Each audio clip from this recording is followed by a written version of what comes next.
एक समय की बात है। एक नगर में एक साधु महाराज अपनी कुटिया में रहते थे। वह हर रोज अपनी कुटिया के बाहर रामायण पाठ सुनाते थे। उस नगर के बहुत से लोग वहां रामायण पाठ सुनने आते थे। साधु महाराज का नियम था, रामायण पाठ शुरू करने से पहले वह एक साफ सुंदर गद्दी अपने साथ लगाते और कहते, आइए हनुमान जी विराजिए। ऐसा कहने के बाद ही वह रामायण पाठ शुरू करते थे। एक दिन उस कुटिया में एक वकील भी रामायण पाठ सुनने आया। साधु महाराज ने हमेशा की तरह आइए हनुमान जी विराजिए कहकर रामायण पाठ शुरू किया। वकील को खाली गद्दी पर हनुमान जी को देखने की बात अजीब लगी। वकील ने कुछ दिनों तक यह सब देखा। फिर एक दिन वकील ने साधु महाराज से पूछ ही लिया कि हे महाराज, रोज आपको इस खाली गद्दी पर आइए हनुमान जी विराजिए कहते सुनता हूँ, परंतु यह गद्दी फिर भी खाली रहती है।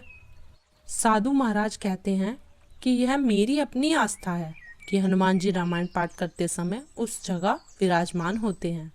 बस फिर क्या था, वकील साहब भक्ति छोड़कर अपनी किताबी ज्ञान और पेशे को ऊपर रखते हुए सबूत मांगने लगे कि महाराज आप मुझे सबूत दीजिए कि गद्दी पर सचमुच हनुमान जी विराजमान है या नहीं। अब साधु महाराज कुछ सोचकर वकील से कहते हैं कि आप इस गद्दी को अपने साथ अपने घर ले जाना और फिर अगले दिन अपने साथ इस गद्दी को ले आना। फिर हम कथा शुरू करने से पहले हनुमान जी को बुलाएंगे। अगर आपने गद्दी को ऊपर उठा दिया तो हम सब मान लेंगे कि हनुमान जी नहीं आते हैं। साधु महाराज ने कहा कि अगर मैं सही हुआ तो आपको वकालत छोड़नी पड़ेगी, और अगर आप सही हुए तो मैं आपका चपरासी बनकर रहूंगा।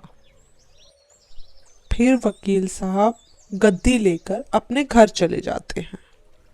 अगले दिन नगर के सभी लोगों की भीड़ यह सब देखने आई।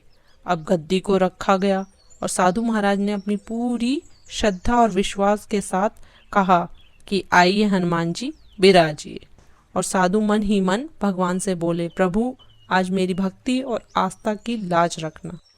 इसके बाद उन्होंने वकील साहब को बुलाया और गद्दी को उठाने को कहा।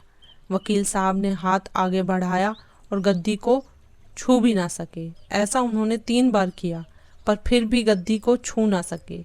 अब वकील साहब के पसीने छूटने लगे और साधु महाराज के पैरों में गिर पड़े और कहा कि मैं गद्दी को उठाना तो दूर, उसे छू भी नहीं पाया। मैं अपनी हार स्वीकार करता हूँ।